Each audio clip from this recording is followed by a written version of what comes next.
इसके फ्लावर की ख़ास बात यह है कि सुबह सुबह ये खिलते हैं और दोपहर होने के बाद ये मुरझा जाते हैं और मुरझाने के बाद इनका कलर भी डाउन हो जाता है। जैसा कि इसमें देखा जा सकता है कि ये कलर इसका गायब हो गया है, लेकिन नीचे देख सकते हैं कि इसमें वापस कलर आ रहा है, क्योंकि सुबह का वक्त है तो इसमें वापस कलर आ रहा है। थोड़ी देर में ये फिर ब्लू होके खिल जाएगा, फिर दोपहर तक ये जो है ये कलर इसका डाउन हो जाएगा और फिर ये मुरझा जाएंगे। इस तरह से कई दिनों तक इसी तरह सिलसिला चलता है और फ्लावर दोपहर में शाम में देखने पे ऐसा लगेगा कि ये मुरझा गए हैं, लेकिन वापस सुबह सुबह फिर से कलर आ जाता है इनमें।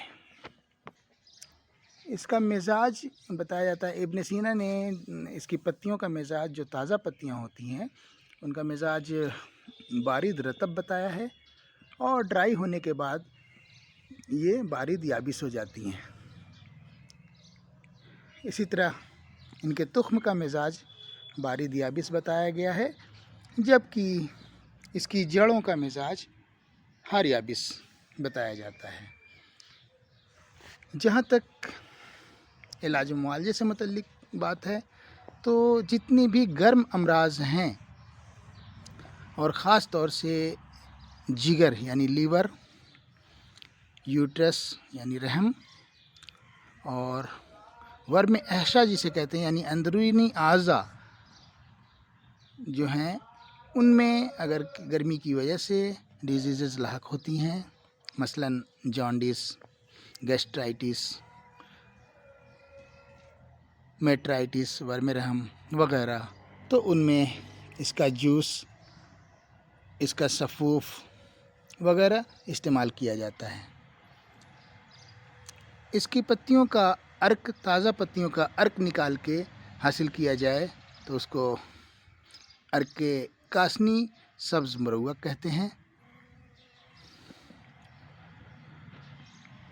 इससे अर्क कासनी बनता है और मुख्तलिफ़ मुरक्कबात में इसके तुख्म और जड़ों का इस्तेमाल किया जाता है। स्प्लीन के अमराज में यानी तिल्ली के बढ़ने या उसके वर्म में इसका ख़ास इस्तेमाल किया जाता है। जिगर के गर्म अमराज, जिगर की सूजन, हेपेटाइटिस, जॉन्डिस और जिगर में सुद्दा पड़ना यानी ऑब्स्ट्रक्शन हो जाने के नतीजे में इसका इस्तेमाल किया जा सकता है। वर्म रहम यानी यूट्रस में सूजन या यूट्राइन डिजीज़ में किसी तरह की डिजीज़ हों, उनमें ख़ास तौर से इस्तेमाल किया जाता है। डाययूरेटिक होने की वजह से ये किडनी की सफाई में भी बहुत ही अहम रोल अदा करता है। एंटी इन्फ्लेमेटरी होने की वजह से जितनी भी अमराज जो सूजन पैदा करते हैं उनमें ये बहुत ही कारआमद है। अगर इसको कल्टीवेट करना हो तो फरवरी के महीने में इसके सीड्स को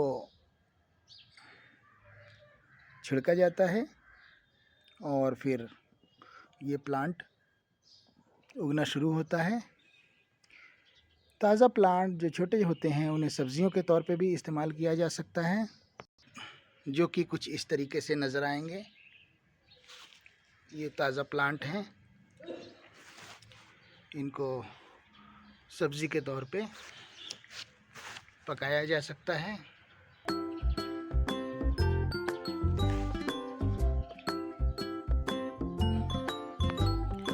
इसकी जड़ ज़मीन में गहरी होती है।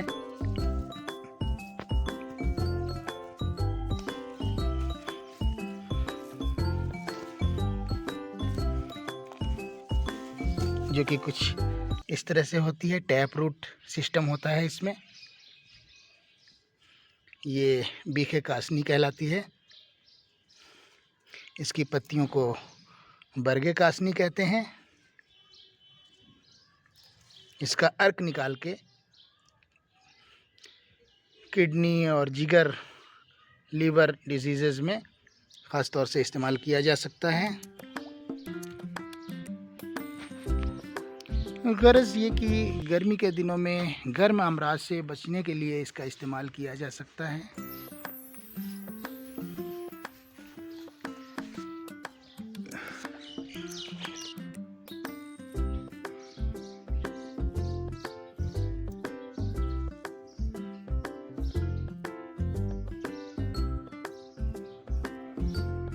शाखों पे, एक्जिला पे इसके जो है फ्लावर्स निकलना शुरू होते हैं। देख सकते हैं एक्जिला पे फ्लावरिंग होती है।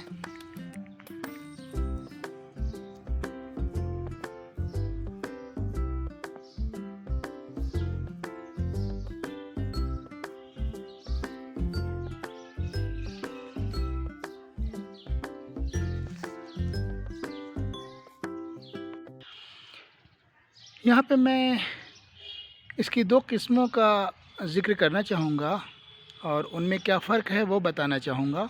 जैसा कि इस प्लांट के बारे में तो मैंने बता दिया। इसकी जो दूसरी किस्म एक बयान की जाती है, यूनानी तिब में उसको जंगली कासनी कहते हैं और कश्मीर में उसको हंद कहते हैं, क्योंकि वो हंद नीचे मैदानी इलाकों में या ज़मीन पे पाई जाती है और बाला हंद यानी कि कासनी ये पहाड़ों पे पाई जाती है। तो अक्सर देखने को मिल जाएगा घास के मैदानों में हंद यानी कि जंगली कासनी, जिसे यूनानी तिब में कहा जाता है, वो मैं आपको दिखाना चाहूँगा। अक्सर रास्तों पे चलते हुए येलो कलर के ये फ्लावर नज़र आ जाएंगे और इनकी पत्तियाँ कासनी के पत्तियों की तरह दिखेंगी। ये फ्लावरिंग इनमें हो रही है, येलो कलर के ये फ्लावर।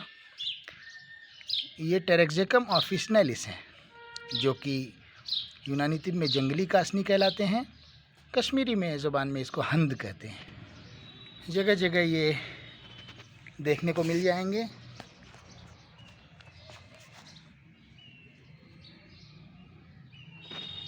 फ्लावरिंग होने के बाद कुछ वक्त के बाद इसमें इस तरीके से फ्लावर जो है सूख जाते हैं